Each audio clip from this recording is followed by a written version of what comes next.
Hey, what's up, Michigan? Welcome back to another In the Dugout podcast presented by the Michigan High School Baseball Coaches Association. My name is Lauren Plant. Every week during the baseball season, I get the opportunity to talk to a high school coach somewhere in the state of Michigan. This week, we welcome in the head man at Midland High School, Eric Albright. Coach, thank you for taking a few minutes. Thanks for having me. All right, well, we want to get to know you a little bit on the show here this week, but first off, on April 20th versus Flint Powers, you, sir, notched your 500th career coaching victory.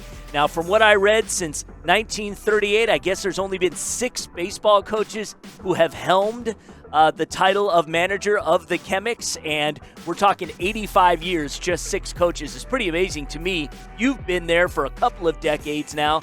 Please reflect on your experience as you cross this milestone. I've made some comments. One is I've never scored a run. I've never made an out. I've never caught a fly ball. So, serious credit goes to the kids over the last 20 years. We've got a great baseball community in Midland, great Little League community. And so just the support of baseball in our area, whether it's Midland, Mount Pleasant, Bay City, right, a great baseball area. So I'm really fortunate.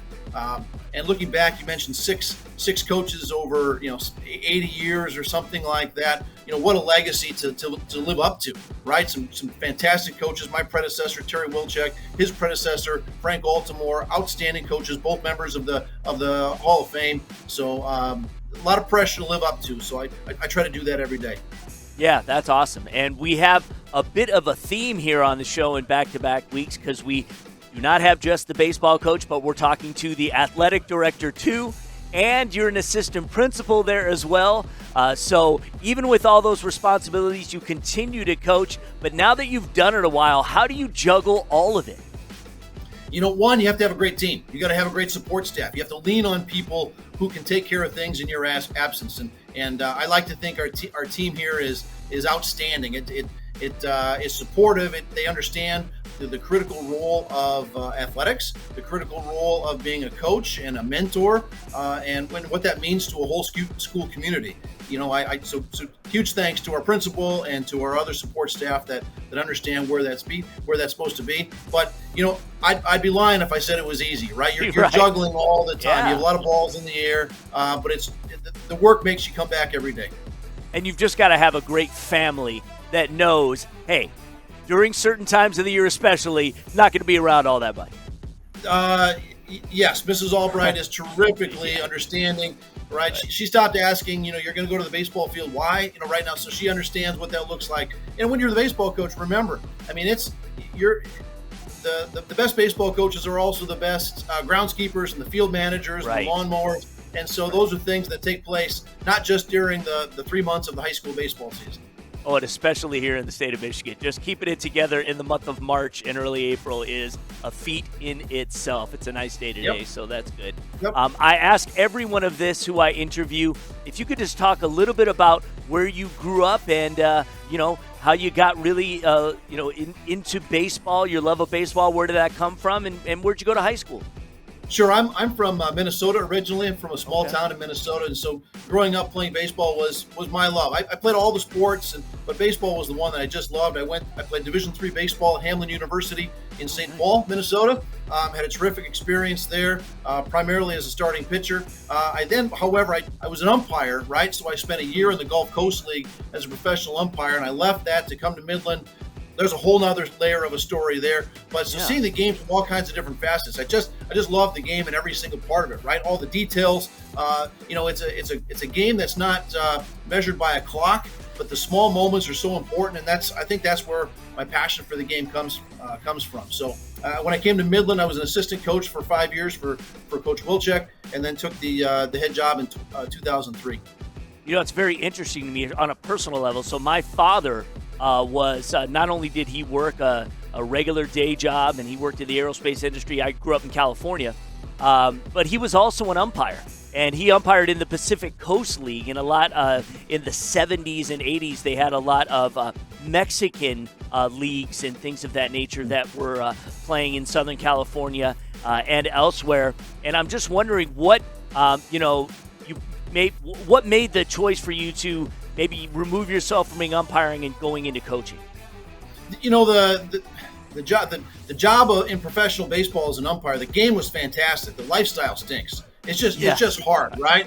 And so Midland came calling as a teaching job, coaching job, and so it was somewhat financial. It was somewhat just personal. It wasn't necessarily an either-or situation. I still love umpire. I still register at the MHSA as an umpire. I don't take any high school games, but it's just something that I enjoy doing. It's the relationships. It's the game. Talking about working with coaches and kids. The game is universal. Yeah, no doubt. Well, let's talk about the Chemics. 30 wins a year ago, 17-3 in the Saginaw Valley League, a share of the championship, district title, nearly a regional championship. I will not bring up the Matawan regional final. I'm sure that still happens. It does, no doubt about it. We're moving on, talking about the team you have this year. I know you like the talent you have on the mound, so kind of talk about what the team is looking like right now. Sure, right. Right now we're a 500 baseball team. We're still trying to figure out, learn the game. We're starting 4 sophomores at the moment. And it doesn't mean that they're not talented. They're just not experienced in all the facets of the game. We've got some. We've been able to get some good quality pitching, right? We've got a Division I player on the mound. We've got some support guys. We're just not as deep as we have been in years past. We're struggling a little bit offensively right now. But our goal is to get better throughout the entire season, and peak in June. It's not just a cliche. That's we need to grow and provide some experiences in practice and learn some things. Whether we win or lose on a doubleheader day, it's part of the process. And if you can't measure yourself over the course of the entire year and try to figure out how you're going to get better every day, then you're not doing a good job as a coach, right? So we don't have to be really good on April 1st. We need to be better on June 1st. Yeah, no doubt. And we always like to give a few shout-outs to some of the guys who are making it happen for you this year. So who are a few of the guys that you're leaning on, and what are their skill sets? Sure. Lane Kloa is the aforementioned pitcher. He's going to Central Michigan next year. Live arm, right? Still trying to figure out. He had an injury early in the year that I think he's still working through. But he's a top talent. He's a Division I baseball player. Owen Wentz has been our second pitcher. He's also a senior. Not going to light up a radar gun, but throw strikes, change speeds. Had a great outing. Lost 1-0 to Bay City Western on Monday. Top tier team in our state. So really really good guy. Our other seniors, I think worth mentioning. Tommy Kroll is a center fielder. He does a little bit of everything for us. He pitches a little bit, runs for us. And then I want to make sure I give credit to Ben Haney. Ben was our starting catcher last year. Again, you said a district champion, a conference champion, and we've asked him to move to third base this year. That's a challenge, right? Moving to another position to make room for a talented sophomore that we've got. Yeah, absolutely. It does take some sacrifice from guys, but hey, a lot of responsibilities at the hot corner, so it's always good if you could step up and be a big part of your team that way. You mentioned it at the start of the thing, and again, some of the people who may be watching are not familiar with the type of ball and the good amount of teams that you have in your area. Kind of talk about the area in that you compete against, and there really are. You're at the Division I level. There are some teams that are really, really constant contenders for titles. Yep. Oh, no doubt, right? So that stretch, that M20 stretch between Mount Pleasant and Bay City Central, and then the teams in between there. It's just outstanding baseball, and it has been for generations, right? I mean, you're talking about the great summer baseball from Mount Pleasant to the Berry Hill American Legion to everything that takes place in Bay City. Not just high school baseball, right? You're talking about amateur baseball. The coach at, Tim McDonald, the coach at Bay City Western, pitched into his mid 40s, right? For men's league stuff. So, right. So just the quality of baseball here is impressive. We've got a minor league baseball team. Can you imagine a city the size of Midland having a high A baseball team? So again, baseball is just ingrained in our communities, and it's really I'm fortunate. I'm fortunate to be surrounded by such great baseball coaches and teams that value the game. Yeah, absolutely. This segment sponsored by the MHSBCA. What are your thoughts on the Baseball Coaches Association, why it's important?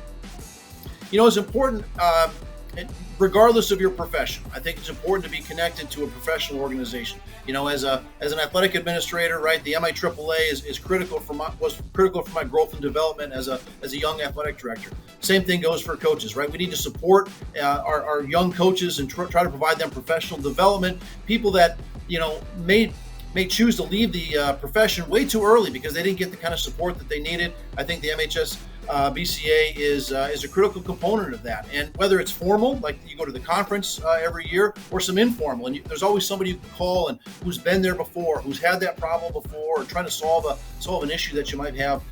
Those professional organizations are there for you. Well, when you reflect on things, 20 some odd years ago, do you thought like, hey, I'm not only going to stick around in the coaching ranks, but I'm going to be able to celebrate 500 wins. I mean, that's, when you really think about it, I mean, it's kind of humbling. It's terrifically humbling. And again, I can't get enough credit to my predecessors for giving me opportunities. They saw something in a young coach that I earned their trust. They could turn over something that they valued and they built and say, here, you take care of it. So I really see myself as a caretaker of this program. And whenever I walk out the door, I'm going to hand it over to somebody else. And I hope they take that same approach, that I'm going to take care of this program for the next generation of kids. And just before I let you go, I did see one picture. You had like I think it was last year. I think it was maybe something with you were honoring your scorekeeper, who has been with you forever and is really ingrained in your community. And there was a professional manager, MLB manager that was there. Right. So Terry Collins, Terry former Collins, manager of the that's Mets right. and the Angels. Yeah. He's a Midland High School graduate, and so he's around once in a while. The other gentleman you're talking about is Bobby Lanning. Bobby Lanning has been our scoreboard operator for forever, right? So I've had a personal relationship with Bobby, trying to take care of him as he ages and manages all the 21st century things that 80-year-olds don't do so well at. But yeah, that was a fun moment last year when the three of us happened to be in the same place to get a photo snap together. Right on. Well, Coach, congratulations on everything thus far. Good luck to the Chemics the rest of the season.